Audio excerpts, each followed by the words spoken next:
Shalom Yasharala. This your baby brother Yahakarab coming at you with another quick hit. Let me start off by saying, Call Allah La Yahweh Ba'ashim Yahweh Ba'ashim Kakadash, and double honors to the big brethren, the elders and apostles of Great Millstone, and to the rest of the brethren on down that's teaching and preaching the truth of Yahweh Ba'ashim Yahweh Shah.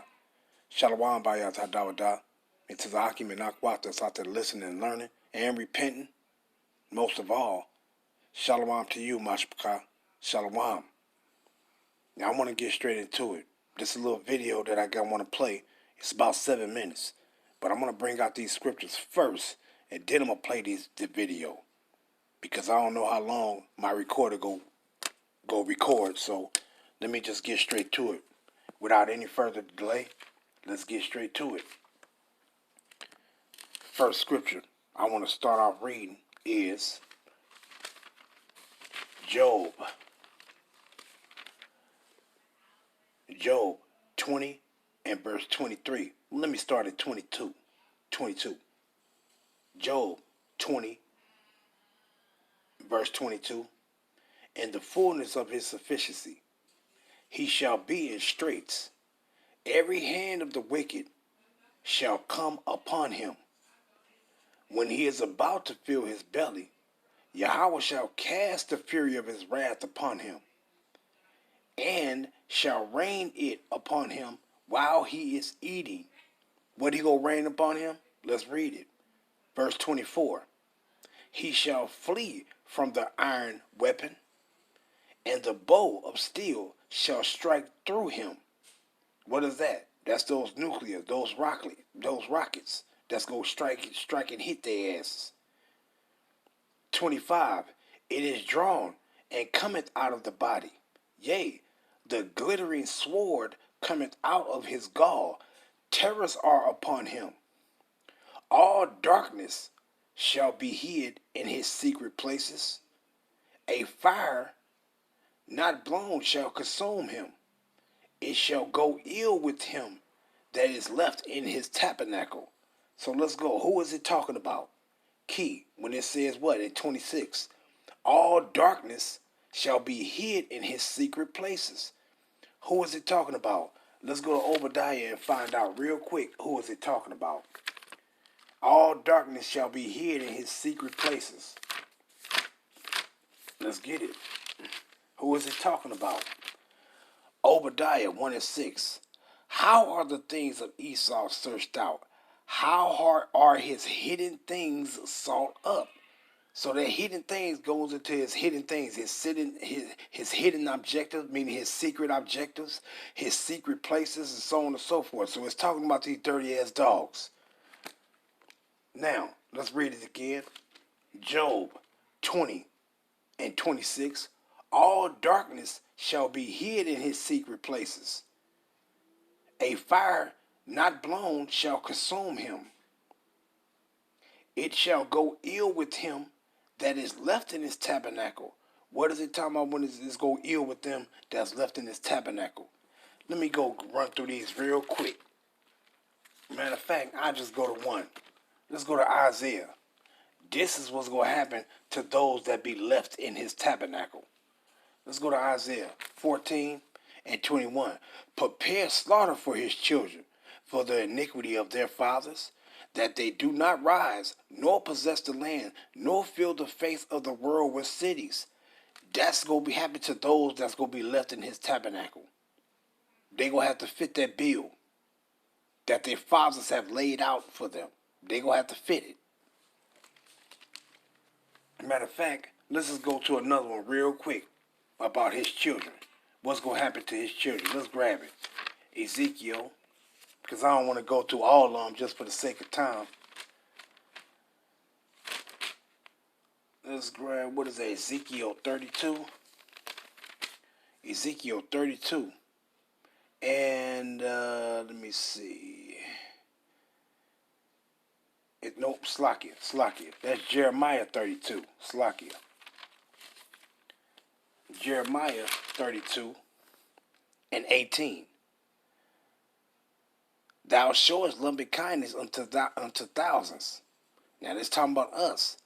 And recompense But it's talking about it's twofold. It's talking about us, but it's in reference of them. They gonna have to fit the bill of their fathers, and recompense the iniquity of the fathers into the bosom of their children after them.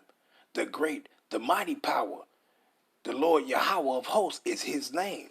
So who gonna recompense them? Yahweh Ba'ashim Yahushua. His children gonna have to fit the bill. So let's go back and read that again before we go to the next scripture. Job 20 and 26. All darkness shall be hid in his secret places. A fire not blown shall consume him. It shall go ill with him that is left in his tabernacle, meaning his children. It's going to go ill with their asses. So they sitting on their high horses. Their ass going to have to fit that bill. All these damn Edomites. And not now one of them is going to get away from it. Let's go to the next one. Let's go to Psalms. Let's go to Psalms 21. Psalms 21. And I'm going to start at 9. Psalms 21 and 9. I'm going to read down to 12. Psalms 21 and 9. Thou shalt make them as a fiery oven in the time of thy anger. The Lord Yahweh shall swallow them up in his wrath, and the fire shall devour them. Their fruit shalt thou destroy. What did he say? Their fruit shalt thou destroy from the earth, and their seed from among the children of men. So what did he say? They gonna have to fit that bill. For they intended evil against thee. They imagine a mischievous device which they are not able to perform. Therefore shalt thou make them turn their backs, meaning they go run, when thou shalt make ready thy arrows upon thy string against their faces. So when they see that them things coming at them, and coming to blow their ass up and kill them, what they go do? They go run away from it. They go try to run to those secret places, but you ain't gonna be able to hide because you're gonna be devoured in those places also. Let's go back to Job, just to make it snappy and quick. Job 5 and verse 12. He disappointed the devices of the crafty, so that their hands cannot perform their enterprise. He taketh the wise in their own craftiness, and the counsel of the forward, meaning wicked, is carried headlong. Let's go to Psalms 33. Psalms 33 and verse 10, straight to the point. The Lord bringeth the counsel of the heathen to naught. He maketh the devices of the people of none effect. Let's read this last one before I play this video. Just a quick hit. Just to proclaim some of this truth of Yahweh Ba'ashim Yahushua. Psalms 140 and verse 8. Grant not, O Yahweh, the desires of the wicked. Further not his wicked device, lest they exalt themselves. Salah. These are magnetic micro-robots, just millimeters in size. They bend and move in response to applied magnetic fields.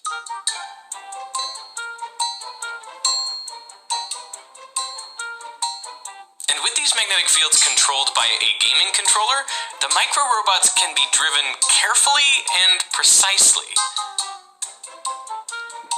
They can turn by changing the direction of the magnetic field, roll in a rotating field, and even grasp and jump.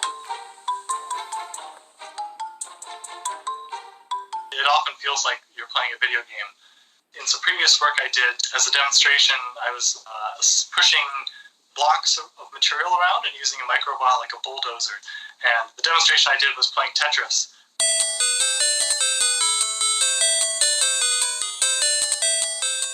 The idea is that this technique could be used to assemble human organ tissues by arranging blocks of different types of cells in particular patterns. The way these scientists actually fabricate the microrobots is pretty ingenious. Tiny rare earth magnets are magnetized in a strong magnetic field. Then they're mixed into a UV resin that will harden when exposed to UV light. The mixture is poured into a mold and placed on a stage below which is a rotatable permanent magnet. This creates an adjustable magnetic field to which all the tiny magnets in the resin align. When the desired orientation is reached, UV light cures the resin in one particular spot, locking those magnets in place. Then the magnetic field can be adjusted and the next section cured. Ultimately, the result is a flexible device with embedded magnets that have different orientations depending on where they are.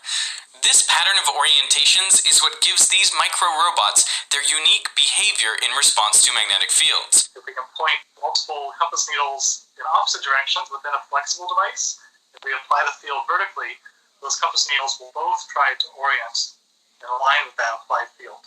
With the right magnetic fields, the results can be pretty sophisticated. Watch this micro-robot pick up a block and then roll with it over to a ramp. It rolls up the ramp, deposits the block at the top, and then returns to its original position. The idea is that devices like this could be used in medical applications. So this could be sending a device into fluid areas in your body or into your gastrointestinal tract. For example, a capsule that you could swallow, which will go passively through your GI tract, have no wires attached, and at the right moment we can activate a sampling chamber, basically to open up and take samples of either stomach or small intestine contents, take biopsy samples of the intestinal wall. But grippers like these may not be the only magnetic micro-robots invading your body. A different research group has pioneered these even smaller peanut-shaped magnetic particles, and under the right magnetic field conditions, they form swarms.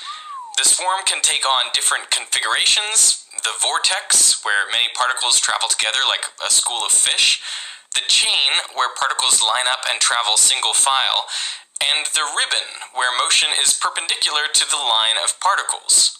One potential application of micro-robotic swarms is drug delivery.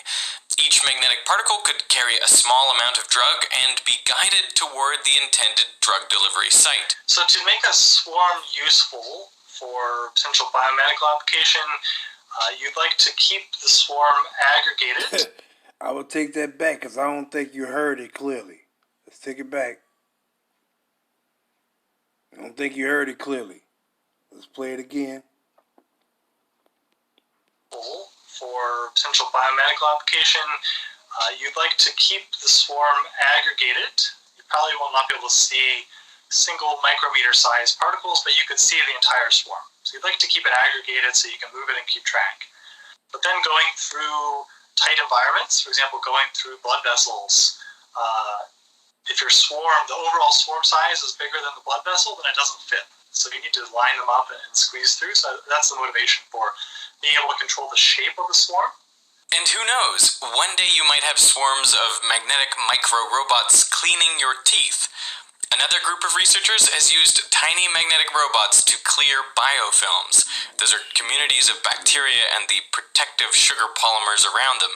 They typically build up on medical devices, the insides of pipes, and on teeth. Can I ask, does this idea of magnetic control of micro-robots, does it supplant previous concepts? Like, I'm trying to conceptualize this in terms of, like, you know, sci-fi futures with nanobots, where I imagine, you know, we imagine these things as really self-contained and, you know, powering themselves around the body and that sort of stuff. Play that again. The swarm can take on different configurations: the vortex, where many particles travel together like a school of fish; the chain, where particles line up and travel single file; and the ribbon, where motion is perpendicular to the line of particles. One potential application of micro-robotic swarms is drug delivery. Each magnetic particle could carry a small amount of drug and be guided toward the intended drug delivery site. So to make a swarm useful for potential biomedical application, you'd like to keep the swarm aggregated. You probably will not be able to see single micrometer sized particles, but you could see the entire swarm. So you'd like to keep it aggregated so you can move it and keep track. But then going through tight environments, for example, going through blood vessels, if your swarm, the overall swarm size is bigger than the blood vessel, then it doesn't fit. So you need to line them up and squeeze through. So that's the motivation for being able to control the shape of the swarm. And who knows, one day you might have swarms of magnetic micro-robots cleaning your teeth. Another group of researchers has used tiny magnetic robots to clear biofilms. Those are communities of bacteria and the protective sugar polymers around them. They typically build up on medical devices, the insides of pipes, and on teeth. Can I ask, does this idea of magnetic control of micro-robots, does it supplant previous concepts? Like, I'm trying to conceptualize this in terms of, like, you know, sci-fi futures with nanobots, where I imagine, you know, we imagine these things as really self-contained and, you know, powering themselves around the body and that sort of stuff. Yeah, great question. So the advantage of magnetic fields is that it's a very scalable technique.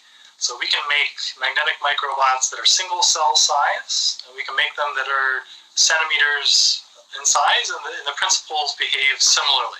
It pulls off a lot of the functionality to off-board magnetic coils. We can have a big computer sitting there and power supply. So a lot of the hard aspects of driving a robot we can do as traditional size. We can have a big computer, we can have medical imaging hooked up, and do all of these things off-board.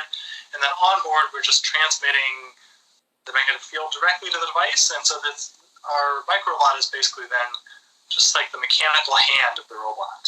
And the rest of the robot is really sitting on the table beside the patient. Hey, this episode... So I'm going to end it there. You see these wicked-ass demons? I'm going to end it there. Shalom, Yasharala. Shalom.